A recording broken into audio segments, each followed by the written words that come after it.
베드로전서 2장 9절 말씀 먼저 봅니다.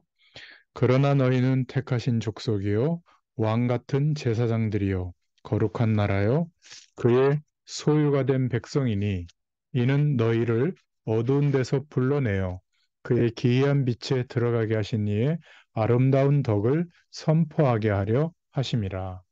아멘. 베드로전서 4장 12절부터 16절을 또 보겠습니다. 사랑하는 자들아, 너희를 연단하려고 오는 불시험을 이상한 일 당하는 것 같이 이상히 여기지 말고 오히려 너희가 그리스도의 고난에 참여하는 것으로 즐거워하라. 이는 그의 영광을 나타내실 때에 너희로 즐거워하고 기뻐하게 하려 함이라.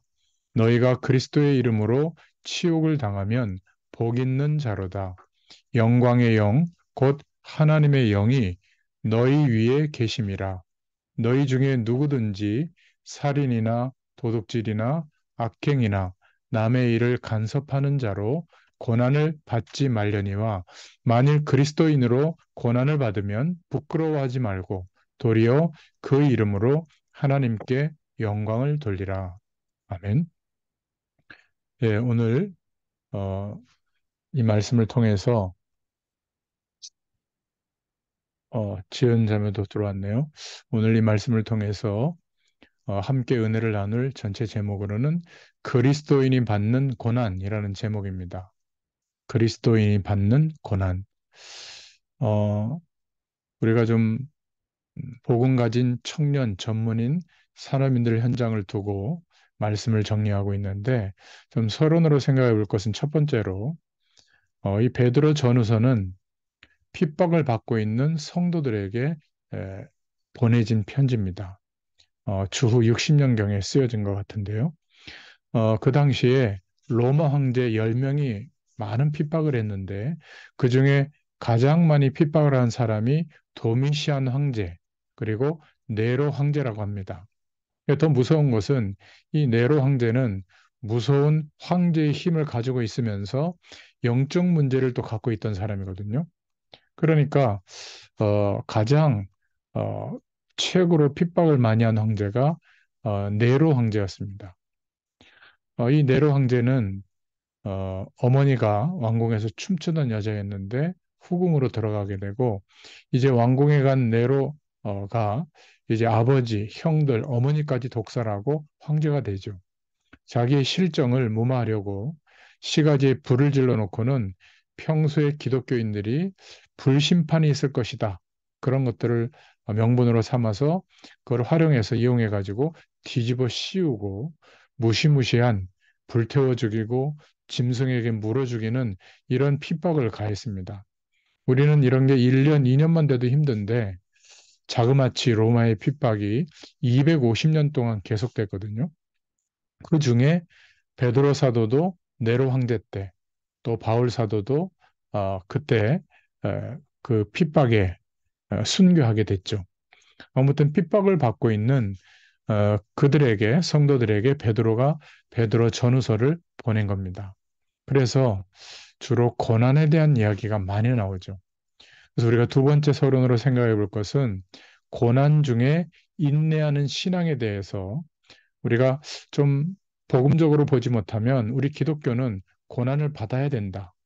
고난을 많이 또 참아야 되고 어려움이 와도 그거를 참고 견뎌야 신앙생활이 된다. 이런 식으로 이해할 수가 있습니다. 그러나 절대 그런 게 아니죠. 우리에게 고난이라고 하는 것이 어떤 것인지 이해가 잘 안 되고 있는데 이 베드로 전서를 읽어보면 그냥 이 시대에 겪었던 고난은 그냥 고난이 아니라 불시험이라고 말할 정도였어요. 그런데 이걸 즐거워하라고 말하고 있습니다. 어떻게 그럴 수 있느냐? 우리는 살아가면서 앞으로 시험도 많고 문제도 많이 다가오는데 이런 고난과 어려움들에 대해서 어떻게 우리가 인도받아야 될 것이냐? 여기에 대한 답이 베드로 전서의 내용입니다. 복음 가진 청년 전문인 산업인들이 정말 현장에서 부딪히는 많은 어려움들이 있죠.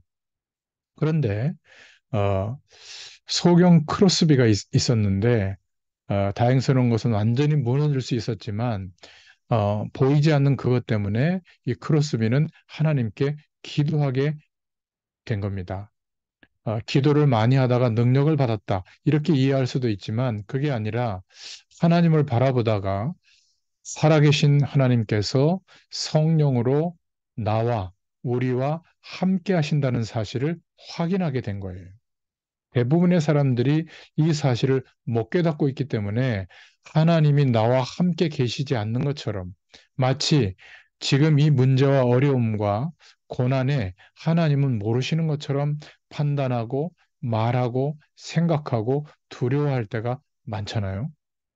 그런데 감사한 것은 우리가 어려움이 오거나 고난이 막 올 때, 우리가 실수해서 오는 어려움도 있지만 예수 믿는 이 축복을 조금이라도 알려주려고 좀 티를 낼 때 오는 여러 가지 고난이 있습니다. 그때 우리는 기도하지 않습니까? 그게 얼마나 다행입니까?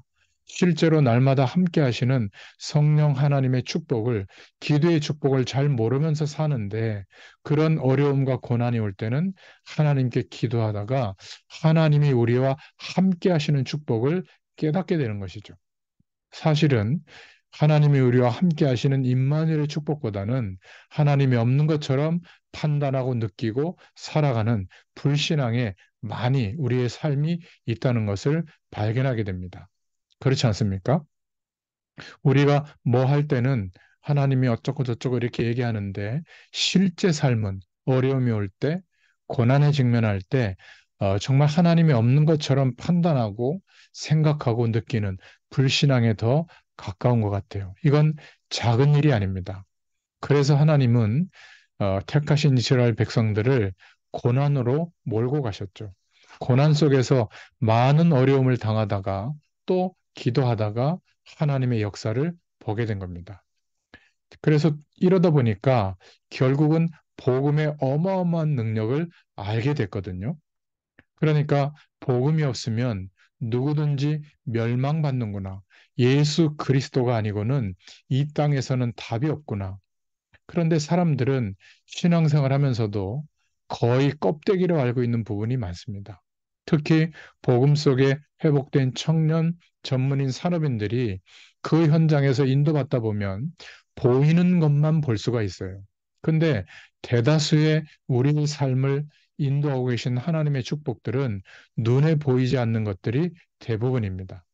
그래서 이러한 실제적인 부분들을 체험하고 있다면 저와 여러분이 막 열심히 크게 꼭 그렇게만 해야 되는 건 아닙니다.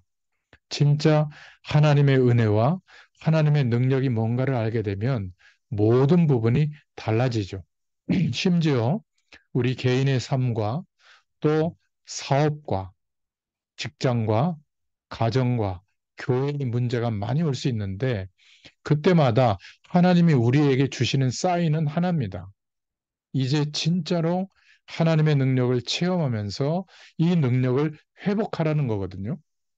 저와 여러분에게 고난이 왔다는 것은 구원받은 하나님의 백성이 진짜 하나님의 능력을 체험하라는 겁니다. 바로 이게 베드로 전서의 말씀의 내용이에요. 저와 여러분이 병든 것은 우리의 모자람과 실수도 있겠지만 더 큰 이유는 그 문제를 통해서 하나님의 능력을 체험하라는 겁니다. 그런데 기억해야 될 것은 반드시 여기에는 사단이 속이고 공격하는 부분이 있게 되어 있습니다. 그래서 막 핍박도 일어나고 어려움도 일어난다. 그것을 말하고 있는 것이죠. 자, 그러면 세 번째로 이럴 때 어떻게 해야 되는가? 불같은 시험과 그러한 고난 중에 하나님의 백성은 어떻게 해야 될까? 바로 그 얘기예요. 우리는 본문을 잘못 봐버리면 그냥 고생하는 거, 어려움, 고난을 참아야 한다. 이렇게 이해할 수 있는데 오늘 베드로전서를 읽어보면 특히 베드로전서 4장 12절에 이상한 걸로 여기지 마라. 그런 고난과 시험을 하나님이 왜 이렇게 하시지? 왜 나는 구원받은 사람인데 이럴까? 이렇게 이상한 것으로 여기지 말라는 겁니다. 고난은 반드시 필요하다는 것이죠.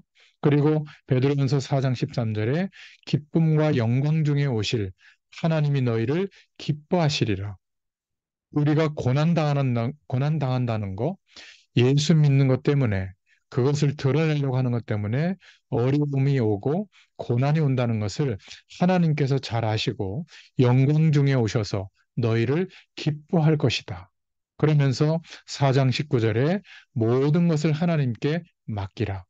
단순히 너의 염려를 하나님께 맡기라 그 정도가 아니라 지금 전부 죽게 되고 불태워 죽게 되고 사자의 밥이 되고 이런 어마어마한 핍박과 어려움들 고난이 와 있는데 어, 우리의 인생이 그냥 인생이 아니라 나그네와 같다. 그러한 고난이 대단한 것 같아도 우리의 인생이 긴 것 같아도 나그네의 인생처럼 짧다. 그 어려움들이 사실은 영원하지 않다. 우리는 이미 영원한 하나님 나라의 배경 속에 놓여진 것이 아니냐. 그리고 주님께서 우리가 인생을 살면서 겪어야 될 모든 고난의 내용을 전부 짊어지시고 승리하셨다. 이런 말씀들이 베드로 전서에 나옵니다. 그래서 합쳐보면 어떻게 하라는 말이에요? 하나님을 바라보라는 겁니다. 우리의 문제, 저와 여러분의 문제, 이 시대의 문제는 하나님을 바라보는 이 어마어마한 비밀 속에서 모든 답을 찾아낼 수 있는 줄로 믿습니다. 그러면 서론이 전부인데요. 네 번째로 인내할 수 있는 힘이 뭘까? 고난 중에서 우리가 인내할 수 있다면 그 원동력이 뭘까? 확실한 소망이 있기 때문에 우리는 인내할 수 있다. 고난 중에 참여하는 자 영광을 나타내실 때 너희로 즐거워하고 기뻐하리니 베드로전서 4장 12절 13절에 보면 나와 있거든요. 우리에게 확실한 소망이 있기 때문에 영원한 하나님 나라의 배경과 이 땅이 영원한 것이 아니라 반드시 멸망의 시간이 오고 심판의 시간이 온다는 것, 주님의 재림을 우리가 기다리는 참된 소망이 있다면 아무리 큰 어려움 속에서도 하나님을 바라보고 하나님의 능력을 체험하고 있다면 하나님의 백성에게는 확실한 소망이 있다는 겁니다. 이 부분이 되어진다면 오늘부터 어떠한 어려움 속에 있든지 해결되기 시작할 줄로 믿습니다. 그런데 많은 신자들이 거의 이런 사실들을 안 믿어요. 보이는 어려움만 커 보이는 거죠. 참 애석하게도 신앙생활을 오래 한 사람일수록 거의 지식적으로는 알고 있는데 막상 우리의 현실 속에서는 좌절이 빠르고요. 또 포기가 빠르고 하나님이 없는 것처럼 판단하거나 낙심하는 것이 빠릅니다. 심지어는 엘리트적 삶을 살고 있는 사람일수록 그럴 가능성이 많습니다. 왜냐하면 최선을 다했을 때 오는 어떤 내용들, 결과들을 이미 경험하고 있기 때문에 최선을 가지고 안 된다고 생각해 본 적이 없거든요. 그런데 우리 인생의 고난과 재앙과 심각한 어려움은 우리의 노력으로 해결되지 않을 때가 더 많습니다. 그러다 보니까 하나님께서는 베드로전서 4장 14절에 하나님의 영이 너희 위에 임하여 있다. 이걸 기억해라. 이게 바로 우리의 힘인 줄로 믿습니다. 걱정하지 말 것은 하나님의 영이 너희 위에 임하여 있다. 또 베드로전서 4장 16절부터 17절에 하나님께 영광을 돌리고 영광이 나타나지만 반드시 심판도 있다. 이게 지금 핍박과 고난 때문에 전 지역에 흩어진 나그네처럼 사는 성도들에게 보낸 베드로의 편지요 말씀입니다. 자, 그렇다면 베드로 전서 전체를 간단하게 기도 제목을 좀 붙잡아 보겠습니다. 첫 번째로 베드로전서 1장은 어떤 내용이죠? 그래서 그 어마어마한 고난 앞에 있는 성도들에게 뭐라고 말했냐면 우리는 나그네다. 우리는 순례자다. 예수 그리스도의 사도 베드로는 본도, 갈라디아, 가파도기아, 아시아와 비두니아에 흩어진 나그네, 곧 하나님 아버지의 미리 하심을 따라 성령이 거룩하게 하심으로 순종함과 예수 그리스도의 핏부림을 얻기 위하여 택하심을 받은 자들에게 편지하노니 은혜와 평강이 너희에게 더욱 많을지어다. 이렇게 베드로는 표현한 겁니다. 여러분, 아무리 어려움이 큰 것 같아도 예수 믿는 것 때문에 핍박과 고난을 많이 받는 것 같아도 잠깐 지나가는 나그네와 같은 삶이다. 그래서 하나님의 백성된 성도인 우리는 본향이 따로 있는 겁니다. 나그네의 삶은 임시처소죠, 대부분. 우리가 이 땅이 영원한 것 같지만, 우리의 본향인 것 같지만, 이 땅에서의 삶은 임시처소다. 대강살라는 말이 아니라 어떤 어려움도 그렇다면 우리가 지금 살아가는 삶은 순례하는 거다. 순례자는 어떤 사람이죠? 그 시대에 지역을 살렸고 시대를 살렸고 이 땅의 성공을 가리키는 게 아니라 본향이 있다는 것을 가르쳐 주는 사람이었습니다.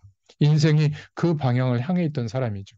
그래서 엄청난 핍박 중에 있기 때문에 순례자가 가져야 될 수칙이 있다. 우리는 구원의 축복을 가지고 있기 때문에 두려워할 필요가 없다. 베드로전서 1장 1절부터 2절에 나그네 같은 순례자 같은 삶을 사는 우리는 산 소망을 가지고 있기 때문에 흔들릴 필요가 없다.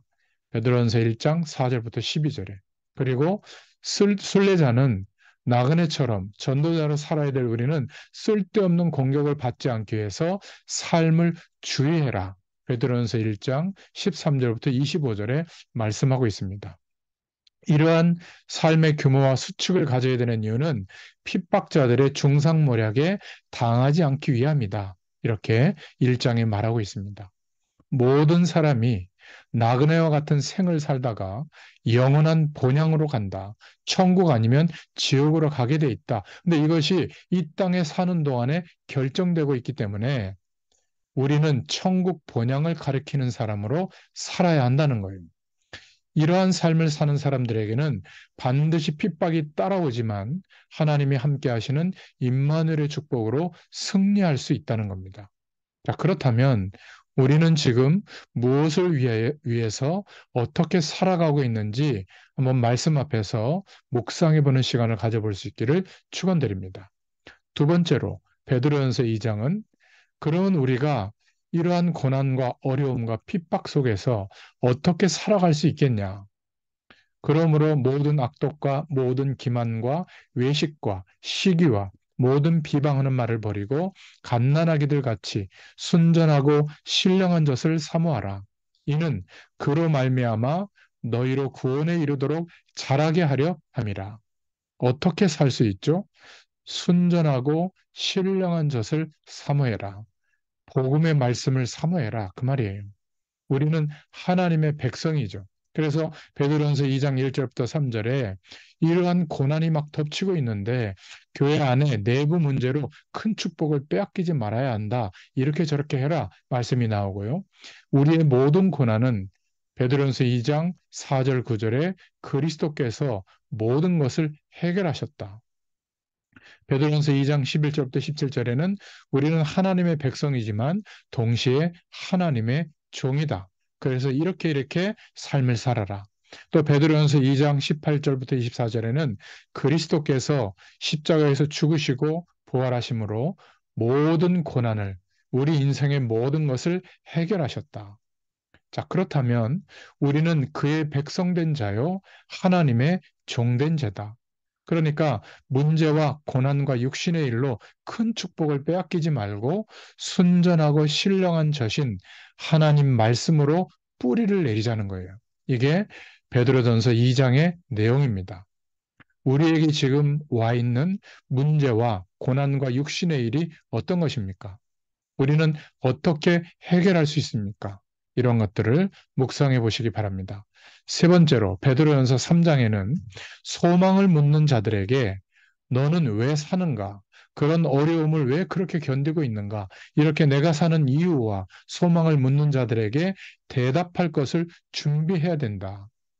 여러분, 제가 예전에 한참 전에 여러분들을 거의 처음 만났을 때 숙제를 내준 게 있었죠. 기억나십니까? 예수 그리스도의 복음을 깨닫기 전에 나는 무엇을 기준으로 살아왔는가 적어보고 이제 예수 그리스도를 믿고 난 이후에 나는 이제 어떤 기준으로 인생을 살고 있는가 간단하게 3분으로도 말할 수 있고 1시간으로도 말할 수 있도록 정리해 보라고 했잖아요. 여러분이 지금 살아가고 있는 인생의 이유, 왜 나는 견디고 있고, 왜 나는 노력하고 있고, 왜 가정을 이루고 있고, 또는 공부하고 있고, 일하고 있고, 또 열심히 하고 있고, 또는 기다리고 있는지. 여러분, 우리는 삶을 무조건 고난 중에 기다리는 게 아니라 소망을 묻는 자들에게 대답할 것을 준비하라는 거예요. 3장 15절에 너희 마음에 그리스도를 주로 삼아 거룩하게 하고 너희 속에 있는 소망에 관한 이유를 묻는 자에게는 대답할 것을 항상 준비하되 온유와 두려움으로 하고 이렇게 말하고 있죠. 그냥 기다리는 게 아니라 소망을 묻는 자들에게 우리의 삶에 대한 이유를 궁금해하는 자들에게 대답할 것을 준비해라.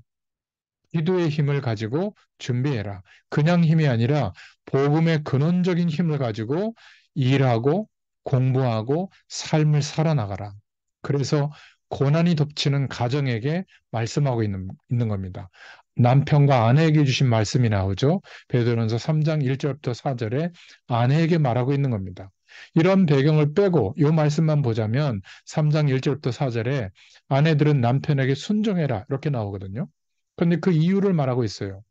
그 어마어마한 고난이 덮치고 있는데 남편이 안 믿는 거예요. 그러면 그 가정이 어떻게 되겠어요? 그러니까 무조건 하나님을 구원의 축복이 임하도록 하기 위해서 순종하라는 겁니다.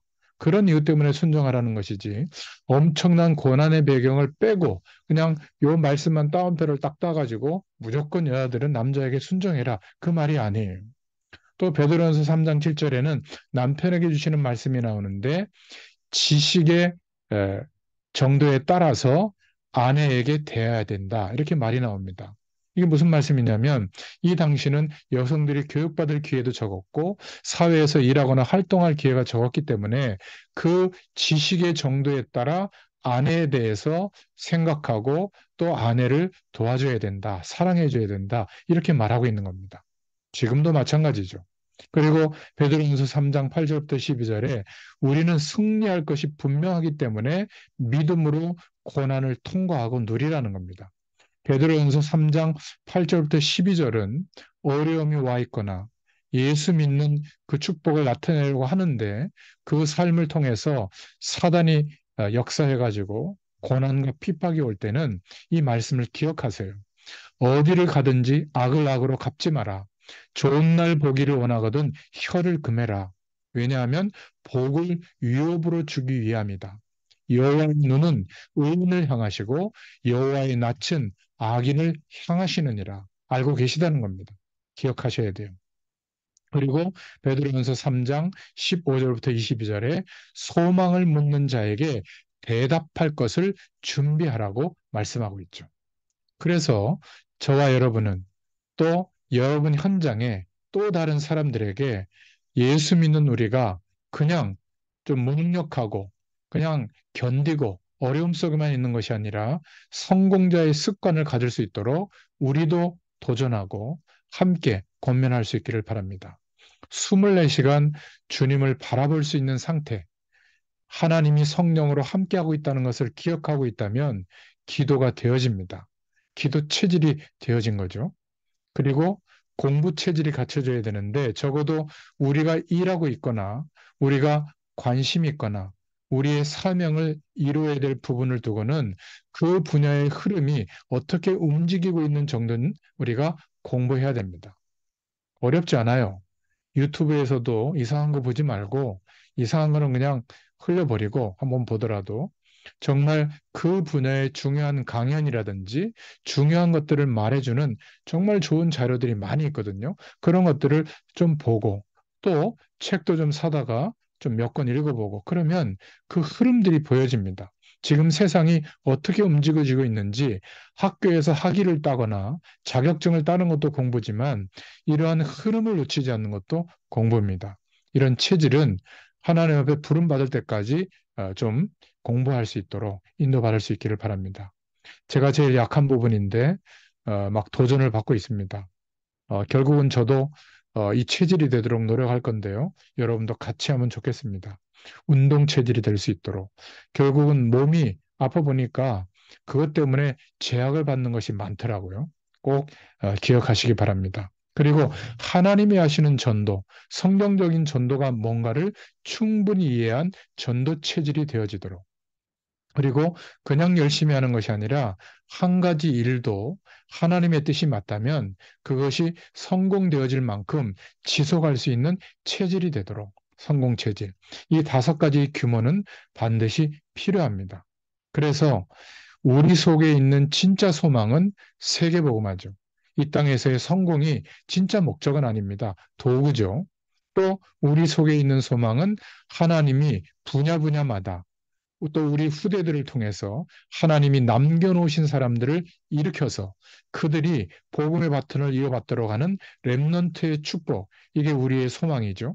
그리고 영원한 배경, 천국과 또 주님께서 이 땅에 재림하시는 것, 이것이 우리 속에 있는 진짜 소망이라면 우리는 인내할 수 있다. 이게 베드로전서 3장의 내용입니다. 나의 노력과 열심의 근거를 가지고 있는 것이 아니라 우리의 소망의 주체인 그리스도를 바라보고 누릴 수 있기를 축원드립니다. 이러면 구원받지 못한 우리가 일하고 있고 공부하고 있고 활동하고 있는 그러한 현장의 사람들이 보입니다. 그들에게 소망에 대해서, 내가 사는 이유에 대해서 대답할 것을 준비해야 된다. 이것이 베드로전서 3장의 내용입니다. 그리고 4장, 5장의 주제는 뭐냐면 하나님의 은혜를 맡은 청지기가 돼야 한다. 특히 4장 10절에 각각 은사를 받은 대로 하나님의 여러 가지 은혜를 맡은 선한 청지기 같이 서로 봉사하라.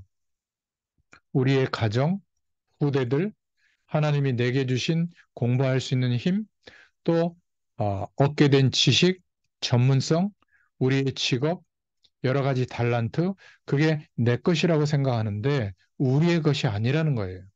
청지기는 어떤 사람이죠? 주인의 것을 위임받아서 관리하는 겁니다. 저와 여러분을 청지기로 부르신 줄로 믿습니다. 그래서 그리스도의 고난의 가치를 정말 누려야 된다. 예수님께서 왜 고난당하시고 십자가에서 죽으시고 부활하셨는지 베드로전서 4장 1절부터 19절에 말씀하고 있습니다. 여러분, 집사라고 하는 그 직분의 이름이 사도행전 8장인가 6장에 나오잖아요. 거기 집사라는 이름의 원어의 뜻은 바로 청직이라는 뜻입니다. 하나님의 것을 맡아서 관리하는 그런 직분이라는 거예요. 그냥 단순히 집사님, 권사님, 장로님, 목회자 이런 것이 아니라 우리는 전부 하나님께서 우리를 청지기로 부르신 줄로 믿습니다. 그래서 하나님의 양무리의 가치를 알고 누려야 한다. 고난받는 그 어마어마한 시기에 교회의 성도들이 얼마나 중요하겠어요? 그래서 베드로전서 5장 1절부터 4절에 장로들에게 부탁하는 말씀이 나옵니다. 모범을 보여라. 주장하는 자세로 하지 마라. 그리고 자원해서 해라. 이런 말씀이 있고요. 또 베드로전서 5장 5절부터 11절에 젊은이들에게 부탁합니다. 성도들에게 부탁하는 내용이죠. 어떤 내용이죠? 장로들에게 순종해라. 그리고 이러한 일들을 행해라. 이렇게 부탁을 합니다. 그러면서 동시에 5장 12절 13절에 실로아너와 마가처럼 인사를 전달하는 사람, 하나님의 말씀과 메시지와 그리고 평안을 전달하는 사람이 되라. 이렇게 말씀하면서 맺고 있습니다. 그래서 4장, 5장 전체의 내용은 그리스도인에게 오는 고난과 핍박은 하나님의 계획이요, 큰 축복이라는 겁니다. 특히 하나님의 일을 맡은 사람들은 고난과 핍박을 그렇기 때문에 두려워하지 마라. 고난을 가치 있게 노려야 한다. 이렇게 말씀하고 있는 겁니다. 우리는 어려움과 고난 속에서 어떤 축복을 받아왔는지, 지금 받고 있는지를 한번 생각해 보세요. 그리고 내가 하나님께로부터 위임받은 청지기의 일, 하나님의 일은 어떤 것인지 묵상해 보시기를 축원합니다. 자, 오늘 베드로전서의 결론입니다. 우리는 전부 예수 그리스도 안에서 이 땅을 영원히 사는 것이 아니라 나그네와 같이 순례자와 같이 살아가고 있다. 그래서 복음 때문에 하나님의 영광을 드러내는 것 때문에 혹시 고난이 오거나 또 당면한 어려움과 문제를 겪을 때 꼭 기억하셔야 됩니다. 이 땅에서의 삶이 전부가 아니다. 나그네로 흩어진 모든 사람들에게 보낸 편지가 베드로 전서거든요.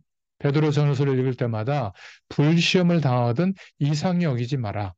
신앙생활하는 가운데 모든 사람들이 이런 큰 시험 중에서 하나님의 큰 능력을 오히려 체험했습니다.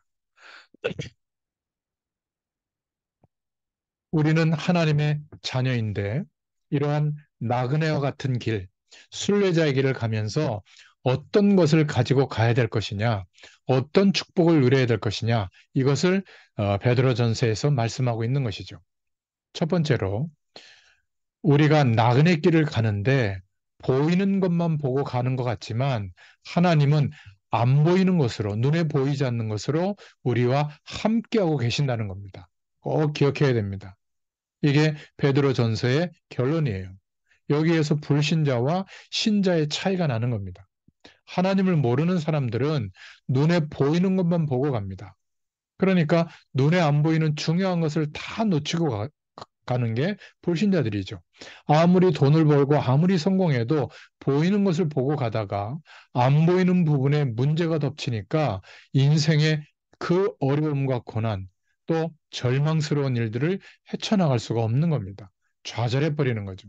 우리 인간에게는 안 보이는 부분이 훨씬 더 중요합니다. 우리 영혼 그리고 성삼위 하나님. 성삼위 하나님이 눈에 보인다. 그건 우상이에요. 그거는 착각하는 겁니다. 성부, 성자, 성령 하나님은 눈에 안 보이는 하나님이라 해요. 만약 보인다면 지금 사람들이 잘못 만들어 섬기고 있는 귀신 섬기는 우상이 될 가능성이 많아요. 그래서 오늘 베드로 전서에 하나님의 영이 내 위에 임하여 있다. 이렇게 말하고 있죠. 그리고 또 뭐가 있습니까? 천국 배경. 이 배경이 임하고 있는데 안 보이죠. 하나님께서 하나님의 심부름을 보내는 주의 천사들을 보내셔서 지금도 역사하고 있는 겁니다. 여러분, 우리의 인생길, 이 땅을 사는 동안에 나은의 길을 가는 동안에 보이는 길을 가고 있지만 눈에 보이지 않는 것을 가지고 그것을 이기도록 하나님이 축복하신 겁니다. 이런 부분들을 가지고 조금만 기도해도 당면한 문제들이 해결되기 시작합니다. 가장 중요한 하나님의 시간에 해결이 딱 되게 되어 있어요. 솔직히 저는 여러분에게 말씀을 전하고 있지만 지금까지 살아온 뭐 길게 살진 않았지만 절반의 생은 솔직히 말해서 늘 불신앙하면서 헤맸습니다. 그런데 사람들은 저를 보면서 신앙생활하는 척하고 성경도 읽고 있고 또 신학 공부도 했고 그런데 저는 거의 불신앙에서 눈에 안 보이게 헤매고 있었어요. 눈에 보이는 것은 제 겉모습은 신앙생활 잘하는 것처럼 보일 수 있습니다. 왜냐하면 제가 그렇게 좀 머리가 나쁘지는 않았던 것 같아요.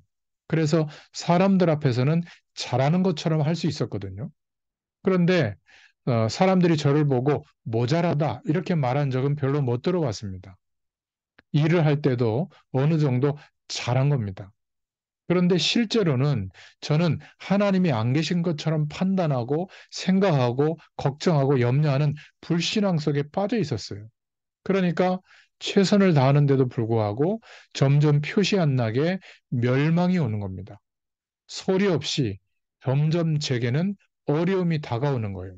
어떤 면에서 이거는 고난이나 불시험이 아니고 멸망이 자꾸 오는 겁니다. 그런데 어느 날 하나님의 은혜를 잊게 되고 하나님께서 복음만 주신 게 아니라 성령으로 정말로 나와 함께 계신다는 것을 깨닫고 믿게 된 겁니다. 이러니까 하나님의 말씀들이 보이는 거예요. 그리스도께서 십자가에 못 박히심으로 우리 인간의 가장 중요한 멸망받을 수밖에 없는 문제를 완전히 해결했다는 사실을 실제로 알게 됐고 믿게 되었습니다. 그리고 지금도 하나님은 능력으로 역사하고 계시고 지금도 말씀으로 역사하고 계신다. 여기에 대한 분명한 확신이 왔어요. 여러분, 저와 여러분이 이렇게 되면 우리에게 이럴 때 어려움이 온다면 그 어려움을 보는 눈이 달라집니다. 내가 진짜로 하나님의 은혜를 이때 받아야 되겠구나.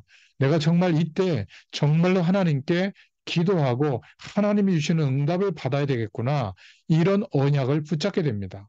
그러면 우리에게는 확실한 소망이 있게 됩니다. 여러분, 걱정하지 마시고 우리의 인생이 변화되는 이 축복이 시작되기를 축원드립니다. 저는 얼마나 감사한지 그렇게만 생각하고 하나님을 조금 바라봤는데 지나고 보니까 그 모든 것들이 다 응답이 시작되는 출발점이 된 겁니다.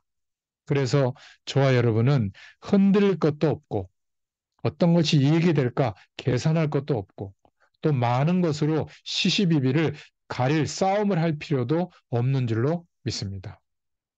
두 번째 결론으로 저와 여러분의 인생을 하나님은 분명히 언약하신 대로 인도하고 계십니다. 이 사실을 확신하시기를 축원합니다. 이게 바로 베드로 전서의 결론이에요. 그리고 세 번째로 우리가 해야 될 일이 있다면 그건 바로 성령으로 충만케 하여 주옵소서. 이걸 기도하는 겁니다. 오늘 내가 해야 될 일이 있다면 하나님의 말씀으로 충만케 하여 주옵소서. 오늘 내가 내야 하는 결론이 있다면 기도로 충만케 하여 주옵소서. 서론에 말씀드린 그러한 사실을 모르면 이런 말들은 세상의 기준으로 볼 때는 되게 무식한 말이 되는 거거든요. 아니, 노력도 안 하고 저렇게만 하면 된단 말이냐? 노력을 안 한다는 말이 아닙니다. 근원적인 답을 붙잡고 더 영원한 축복의 답을 하나님께 구하는 것이죠. 영적인 어마어마한 실제적인 사실을 모르고 우리가 기도로 충만하자. 이거는요, 굉장히 이상한 소리가 되는 겁니다. 그러나 이러한 영적인 사실들을 실제로 알면 굉장한 말이 되는 거죠. 바로 예수님께서 남기신 마지막 약속이잖아요. 오직 성령의 충만함을 받으면 권능을 받게 될 것이다. 이건 무슨 말이죠? 오직 성령 충만이 너에게 임하시면 땅끝까지 증인이 될 만한 권능이 나타나게 될 것이다. 그 말이에요. 요한이 물로 세를 받은 것처럼 너희가 성령으로, 이 말은 성령 충만해지면 권능을 받게 될 것이다. 그 말입니다. 어느 정도로요? 땅끝까지 이르러 증인될 정도로. 이렇게 조금만 우리의 삶을 바꾸면 하나님의 역사는 크게 일어납니다. 많이 바꾸면 좋겠지만 조금만 바꾸어도 하나님의 역사를 보게 됩니다. 저와 여러분은 그리스도 안에 있기 때문에 이런 축복을 당연히 받을 자격이 있습니다. 우리의 남은 생애에 새로운 세계, 하나님의 세계를 볼 필요가 있는 줄로 믿습니다. 끝으로 결론입니다. 세 가지 규모는 꼭 찾으세요. 첫 번째 규모는 영적인 규모입니다. 어떤 사람들은 막 어려움이 생기면 막 기도를 뜨겁게 하다가 어려움이 끝나면 또 원래 자리로 돌아가고 예배도 열심히 드렸다가 또 원래 자리로 돌아가고 왜 그렇죠? 영적인 규모가 아직 자리 잡지 않아서 그래요. 아침에 조금 일찍 일어나거나 잠자기 전에 하나님의 말씀, 특히 여러분들 섬기는 주일교회 강단의 말씀, 그 말씀을 붙잡고 기도하거나 한 성경 한 세 장씩 정도만 보면 됩니다. 그 말씀을 붙잡고 하나님을 한번 바라보세요. 정시 기도를 한번 지속해 보세요. 그러면 모든 것이 회복됩니다. 그리고 현장의 어떤 어려움과 문제 앞에서도 하나님께서 나와 함께하고 있는 것을 인정하고 기억하게 되거든요. 그게 바로 무시기도예요. 그러면 하나님을 바라보게 되어 있습니다. 이러니까 예배할 때에도 어떤 말씀인가 보자 이게 아니라 내 인생을 걸고 하나님 앞에 말씀을 받게 됩니다. 이런 영적 규모가 갖춰지기를 축원드립니다. 두 번째는 이것뿐만이 아니라 정신적인 규모도 필요합니다. 너무 사람들의 말에 따라 기가 얇아서 막 이렇게 움직이지 말고 참고하시되 합리성을 띠고 그리고 어떠한 일을 시작했으면 적어도 마무리가 될 수 있을 때까지 지속을 해보는 성공할 수 있는 정신을 가져야 됩니다. 하는 일에 하나님이 맡기셨다면 성공시킬 수 있는 규모를 갖추도록 좀 기도하면서 도전해 보시기 바랍니다. 그리고 이렇게 말씀을 받거나 할 때 하나님께서 이 말씀을 통해서 나의 삶 가운데 어떻게 실천할 수 없을까? 이것을 기도해 보고 한 가지라도 말씀 노트에 적어 보세요. 그리고 그것을 실천해 보세요. 그러면 삶 속에서도 실천하는 하나님의 응답을 누리는 삶의 규모가 형성을 된 줄로 믿습니다. 영적인 규모, 정신적인 규모, 삶의 규모를 하나님께서 고난을 통과하면서 우리에게 축복으로 허락해 주실 줄로 믿습니다. 오늘 말씀을 다시 한번 정리하겠습니다. 하나님의 축복 속에서 먼 길을 가는 순례자로서 우리의 인생을 고난 속에서, 어려움 속에서 준비해야 한다. 두 번째 결론은 뭐죠? 이 장에 그래서 우리는 다른 힘이 아니라 신령하고 순전한 젖을 사모하는 것이 말씀을 사모하는 것이 우리의 힘의 원천이다. 세 번째는 우리를 모르는 하나님의 축복을 모르는 불신자들에게 대답할 나의 사는 이유, 소망을 가지고 설명할 수 있는 준비를 해야 한다. 마지막 네 번째로는 하나님의 은혜와 힘을 가진 청지기로서 살아야 한다. 이것이 베드로전서 전체의 결론이고 기도 제목인 줄로 믿습니다. 이런 축복이 있기를 축원드립니다. 기도합니다. 하나님 감사합니다. 오늘도 베드로전서를 통해서 고난과 시대적인 핍박에 그 문제 앞에서도 하나님을 바라보며 고난의 축복을 누렸던 초대교회 성도들을 기억하게 하심을 감사합니다. 사도 베드로도 그 고난 앞에서 굴복하지 않고 순교함으로 그 고난을 통과하고 영원한 하나님의 소망을 가지고 승리하게 하신 줄 믿습니다. 우리에게 드리워진 어떤 어려움과 문제도 오늘 베드로전서의 말씀을 묵상하면서 하나님신 축복으로 믿음 안에서 승리하게 되도록 역사하여 주시옵소서. 한 주일도 함께 하실 줄 믿사옵고 예수님의 이름으로 간절히 축복하옵고 기도하옵나이다. 아멘. 감사합니다.